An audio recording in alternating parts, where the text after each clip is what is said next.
They told me I was too young. They told me I needed more training. I told them to drop dead. How ironic. I survived that fall. Strange must have happened.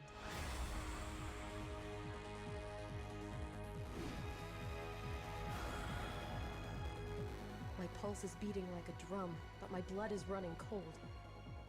I'm not sure what's going on, but I came here with a question. And I'm gonna find the answer if it kills me.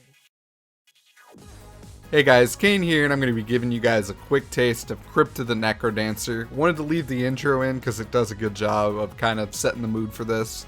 So this is from Brace Yourself Games. It's a rhythm dungeon crawler. It's $14.99 and will be releasing on February 10th. Honestly, it's pretty cool, and I'm looking forward to playing a whole lot more. So the tutorial does a really good job kind of explaining the basics, so I left in my first, basically run of this. I'll have to remember what Uncle Eli taught me. Every opponent has a predictable pattern, he said. Learn that pattern and you won't suffer so much as a scratch.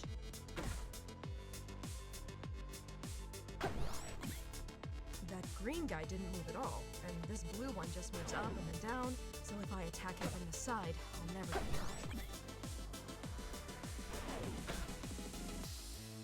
caught. A broadsword, not as sharp as I'm used to, but I bet it can still take out 3 enemies in one shot.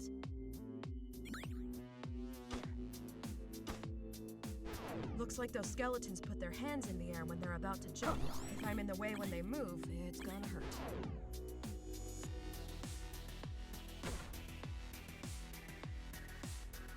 Moving with the beat gives you a coin multiplier. I was doing a pretty bad job of that. I think I need to play with the audio configuration tools they give you, because I'm running this through a capture card, which does seem to bump it off a little bit. But thankfully they thought about that and they have that stuff ready for you. It might just be me being terrible too, but at least that option's there for me to take a look at later. And I'll probably set that up before I stream it. But the cool thing about this game is every character has, identifiable patterns. And, there's tons of different loot, tons of different things to just kind of explore and learn. There's also a lot of different upgrades you can get by earning diamonds. So I don't think I actually earn any diamonds on this run, so not exactly the best. If I remember right, I think I'm about to do something foolish.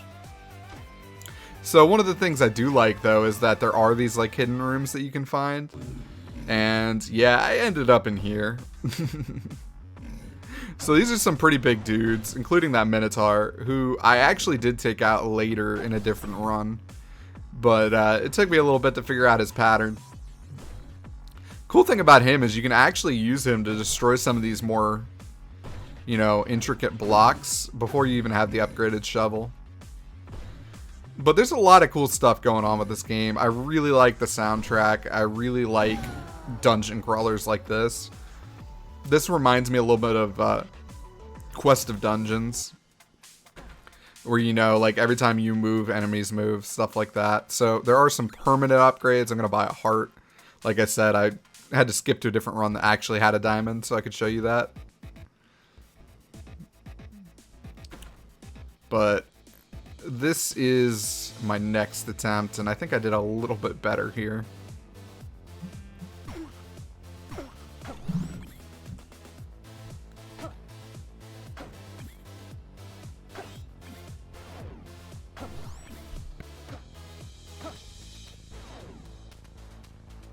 I get that beat pattern down. Like I said, I'm going to play with the audio configuration tools they give you.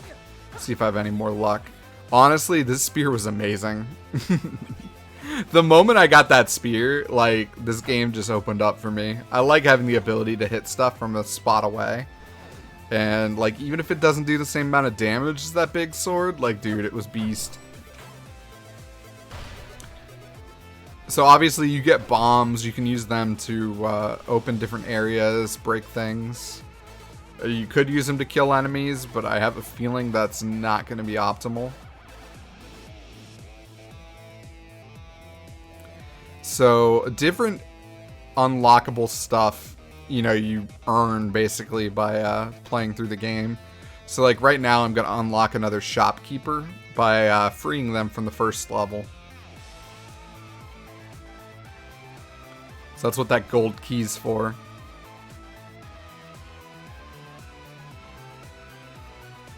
It's like, did I forget? Alright, sweet. Now he's available in the lobby, which is really cool. So this is still like super early stuff in the game. Obviously, like I'm still getting the hang of it. I think this game has a lot of depth from what it seems like, and that's going to be awesome.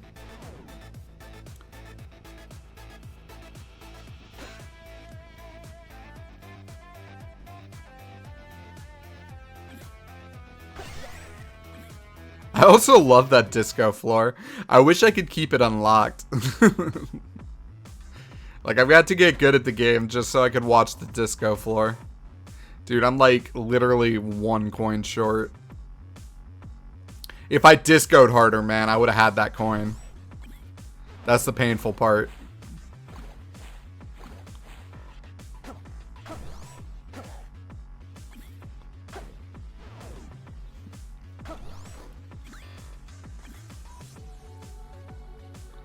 So the nice thing is this is going to show a decent bit of enemy variety just in these early levels.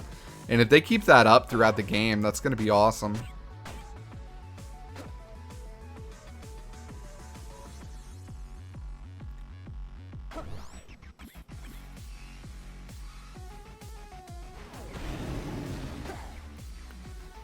Yeah, I ain't messing with no dragon.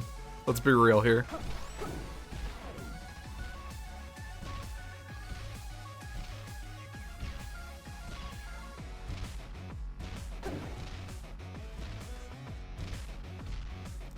I do like the fact that, like, once you figure out the basic patterns, it's not too bad to kite stuff. And, I mean, that's awesome that the game's designed like that. Now, obviously, like, these secret areas, you can find different things, like invisible chests, which I just got a health cheese out of that. I'm not sure why the shop got cheaper, but it did. Because I think that was 40 when I started the level, but I guess after you kill the boss, it goes down by half. That's what I'm guessing, at least.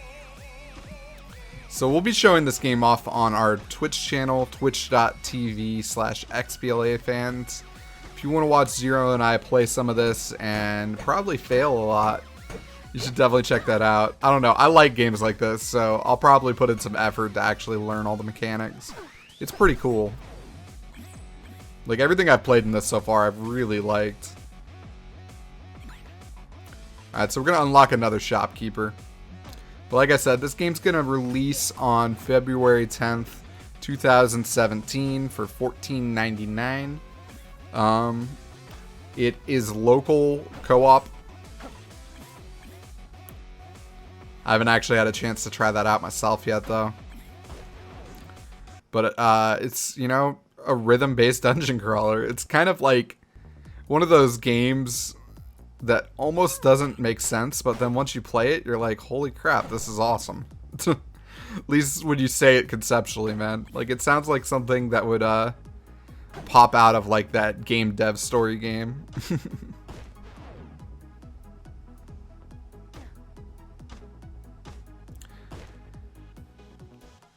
And this version of the game, at least, is going to have the same soundtrack from Danny Baranowski, as well as 5 additional remastered soundtracks, and a new remastered soundtrack from Chipsel.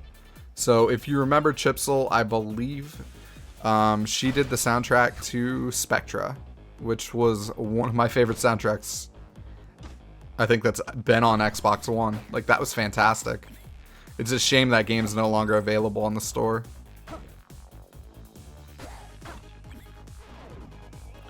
Fail, Cain. Now, there's different, like, traps and switches. Like, that turned the tempo down. There's a few others that'll move you different directions. And then I step on one here that does a ton of damage to me. I don't know why I stepped on it, because it looked like it was menacing. Like, it looked bad. But I was like, nah, man, we gotta find out. You know, Waitress tells you the plate's too hot. You gotta know for yourself. So yeah, at least I figured out that, like, I'm not getting across that. Let's just dig a hole behind it.